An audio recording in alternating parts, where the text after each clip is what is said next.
तो किसी मित्र ने आग्रह किया है कि ये पढ़ाई के समय क्या तरीका हो कि जो हम पढ़ें वो ठीक से याद हो जाए। और इसी से रिलेटेड एक और सवाल है कि क्या पढ़ते समय ध्यान हो सकता है? तो इस बारे में मैं थोड़ा बहुत बोलना चाहूँगा। एक तो भई वही पढ़ो जिसमें आपका इंटरेस्ट है।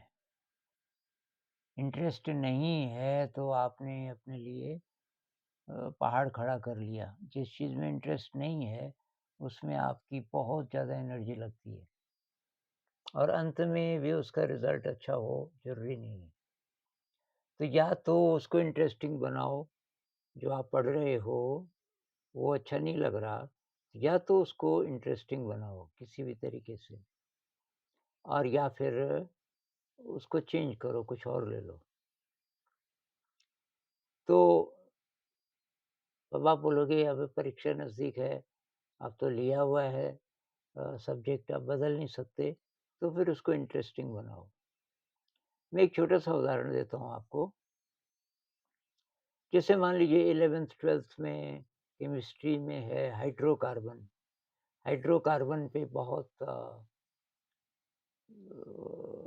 सारे पेजेज़ इसी से रिलेटेड हैं। अब इसको इंटरेस्टिंग कैसे बनाएँ? तो आप थोड़ा-सा रबर का इतिहास, रबर हिंदी में तो रबड़ बोलते हैं, तो रबड़ कैसे बना? द्वितीय विश्व युद्ध का टाइम था और अमेरिका ने रबड़ बनाया, कैसे बनाया? उसके पीछे बहुत इंटरेस्टिंग इतिहास है कि रबड़ जाता था, ये इंडोनेशिया और ये भारत और इसके बीच ये जावा, सुमात्रा, बोर्नियो इत्यादि यहाँ से और हवाई द्वीप समूह, प्रशांत महासागर में वो अमेरिका की टेरिटरी थी, तो वहाँ पहले रबड़ के जहाज जाते थे, वहाँ से फिर अमेरिका जाते थे। 43 में जापान ने बम गिराए और वो सारे जो रबड़ से भरे हुए जहाज थे, वो ध्वस्त कर दिए। तो तब अमेरिका को बहुत ज़्यादा चिंता हुई। युद्ध चल रहा था और तो युद्ध में अब जितनी गाड़ियाँ हैं, नई-नई गाड़ियाँ, नए-नए वो टैंकर वगैरह-वगैरह, तो टायर तो सबके होंगे, टायर होंगे रबड़ के। तो कृत्रिम रबड़ का इतिहास कमाल का है।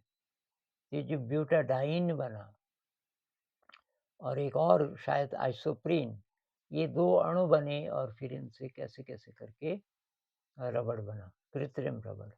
तो मान लीजिए कि इससे थोड़ा-सा आपको इंस्पिरेशन मिली इस कहानी से कि भई कैसे केमिस्ट्री जुड़ी हुई है अ, द्वितीय विश्व युद्ध से, इंसानियत के इतिहास से और हमारी ज़िंदगी से कई-कई जगह। तो मतलब सब्जेक्ट को इंटरेस्टिंग बनाएँ, एक चीज़ है। दूसरी बात ये है कि पोस्चर सही हो आपका। कुर्सी पे बैठे हैं लेकिन सीधे बैठे हैं, कमर सीधी, उससे आपका ब्लड सर्कुलेशन अच्छा रहेगा। और पूरे ध्यान से पढ़ें, आधा-आधा ध्यान नहीं कि बीच-बीच में आपने वो भी रखा हुआ है, मोबाइल भी रखा हुआ है, 1-2 उँगलियाँ उस पे भी फिरा देते हो बीच-बीच में, तब आपका ध्यान बढ़ जाएगा। या बीच-बीच में कुछ खा भी रहे हो, कुछ कुरकुरे वगैरह कोई चीज़, वो नहीं, पूरा, पूरा अटेंशन उसी को दो, जो चीज़ आप कर रहे हो। अच्छा, नोट्स बनाओ, शॉर्ट नोट्स।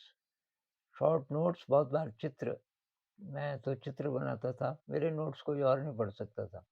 उसमें शब्द कम होते थे, चित्र ज़्यादा और मुझे तुरंत उससे सारी बात समझ आ जाती थी। तो शॉर्ट नोट्स और उनको रिवाइज़ करो बार-बार। जो नोट्स आपने बनाए उनको दीवार पे चिपका दो, जहाँ आपकी नज़र पड़े, उस पे बार-बार नज़र पड़े। ख़ास-ख़ास कॉन्सेप्ट्स सब दीवार पे चिपका दो, एक साथ। तो सारी जितने कॉन्सेप्ट हैं, मान लीजिए कि अगला पेपर 3 दिन बाद है आपका, केमिस्ट्री का है, तो उससे रिलेटेड जितनी चीज़ें हैं सब आपने दीवार पे चिपकाई हुई है। संक्षेप में मतलब शॉर्ट नोट्स। अच्छा, पढ़ते समय बॉडी अवेयरनेस की प्रैक्टिस कर सको तो बहुत बढ़िया। नहीं तो मुख्य बात है कि उसमें खो जाओ, पढ़ाई में आप खो जाओ, ध्यान की चिंता मत करो। वैसे भी मेडिटेशन इसके लिए नहीं है कि आप परीक्षा पास कर लो इत्यादि। वो मेडिटेशन तो होना चाहिए कि आप अनंत की ओर बढ़ रहे हैं। लेकिन उसका फ़ायदा होगा यहाँ भी, पढ़ाई में भी, काफ़ी प्रैक्टिस के बाद। तो अभी अगर आप सोच रहे हो कि अभी-अभी आपने ध्यान सीखा, उसको कैसे उसके साथ मिक्स करें, अभी मुश्किल होगा। अभी तो पढ़ाई ही करो, लेकिन बहुत ध्यान से। तो बीच-बीच में ब्रेक्स लो। बीच जैसे 1 घंटा हो गया, 5 मिनट का ब्रेक ले लो। उन 5 मिनटों में मेडिटेशन कर सकते हो आप। जैसे थोड़ा टहल लो, थोड़ा इधर भाग-भाग के इधर-उधर गए, थोड़ा एक्सरसाइज़ की, साथ में बॉडी अवेयरनेस और ब्रीथिंग। अ, आपको साँस भी महसूस हो रही है, शरीर भी महसूस हो रहा है, उससे आपको एनर्जी मिलेगी। तो फ्रीक्वेंट ब्रेक्स लो बीच-बीच में, उन ब्रेक्स में आप ध्यान कर सकते हो। और थोड़ा लंबी सिटिंग्स ज़रूर करो। अब 1 घंटे का टाइम तो मिलना मुश्किल है आपको, लेकिन मान लीजिए कि 20 मिनट का ध्यान तो कर ही लो आप। 20 मिनट की एक सिटिंग, उस समय कुछ मत सोचो परीक्षा वगैरह-वगैरह। ये भी मत सोचो कि अब मैं मेडिटेशन कर रहा हूँ तो इससे एनर्जी बढ़ेगी, इससे ये होगा, वो होगा। एक मेरी सलाह है, परीक्षा को भूल जाओ, परीक्षा के लिए मत पढ़ो। अभी आपको खतरनाक लग रही होगी ये सलाह, लेकिन अगर आप कॉम्पिटिटिव एग्ज़ाम की तैयारी कर रहे हो, तो कुल मिला के करीब 1200 सीट्स हैं और 10 लाख लोग तैयारी कर रहे हैं। तो उसमें आप निकल ही जाएँगे। अगर आप मतलब ये एम बना लो कि मुझे निकलना ही है, तो उससे बहुत स्ट्रेस होगा। उसको खेल की तरह लो कि भई निकलना ना निकलना वो नहीं है मेरा मुद्दा। मेरे को इंटरेस्ट है इस विषय में और मैं इसको मज़े से पढ़ूँगा और मैं परीक्षा भी दूँगा, डरूँगा नहीं, जो भी रिज़ल्ट आए।